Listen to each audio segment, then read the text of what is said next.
திருப்பூரில் இருந்து திருச்சி வந்த அரசு குளிர்சாதன பேருந்தில் குளிர்சாதனம் சரிவர இயங்கவில்லை என்று பயணிகள் குற்றம் சாட்டினர். வெயில் காலம் என்பதால் வெளியூருக்கு பயணிக்கும் பயணிகள் பெரும்பாலும் வசதிக்காக குளிர்சாதன பேருந்துகளை பயன்படுத்த நினைப்பது வழக்கம். அந்த வகையில் திருப்பூரில் இருந்து திருச்சிக்கு வந்த தமிழ்நாடு அரசு குளிர்சாதன பேருந்தில் ஏசி சரியாக வேலை செய்யவில்லை என்று குற்றம் சாட்டப்பட்டுள்ளது. திருப்பூர்ல இருந்து திருச்சிக்கு ஏசி பஸ்ல வர்றேன். ஆர்டினரி பஸ்ல ஃபேர் 140 ரூபா, ஏசி பஸ்ல 200 ரூபா சார்ஜ் பண்றாங்க. ஆனா ஆர்டினரி பஸ்ல வந்தா எப்படி இருக்கும் அப்படிதான் இருக்கு. இப்பதான் பஸ் அவுட் இறங்கியிருக்கோம். இங்க பாருங்க சொட்டிங் எப்படி இருக்குன்ட்டு. எனக்கு மட்டும் இல்ல, எல்லாருக்குமே அப்படிதான் இருக்கு. ஏசியே ஒர்க் ஆகல, ஆனா ஏசிக்குள்ள ஃபேர் தான் வாங்குறாங்க. ஏற்கனவே தமிழ்நாடு அரசு ஆடியோ வச்சு ஒவ்வொரு பஸ்ஸுமே செக் பண்ண சொல்லியிருக்கிறாங்க. ஏன்னா இங்க என்ன பண்றாங்க, ஏசியே ஒர்க் ஆகல, அதை கூட பார்க்க மாட்டேங்கிறாங்க.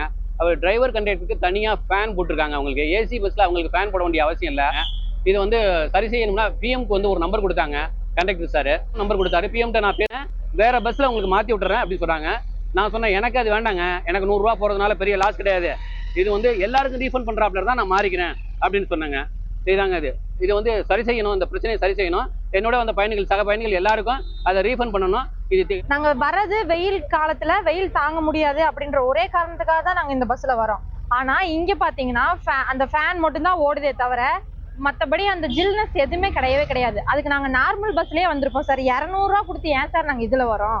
200 ரூபா கொடுத்து இதில் வந்துட்டு ஒன்றுமே இல்லை சார். வெறும் பேட் ஸ்மெல்லு, உட்காரவே முடியல, சீட்டு டேமேஜ், பேட் ஸ்மெல்லு, பச்சை குழந்தைங்க, கை குழந்தைங்க, எல்லா குழந்தைங்களும் இதில் வராங்கன்னா இதெல்லாம் ஆக்ஷன் கண்டிப்பாக எடுத்தே ஆகணும். செய்திகளை உடனுக்குடன் தெரிந்து கொள்ள உடனே சப்ஸ்கிரைப் பண்ணுங்க.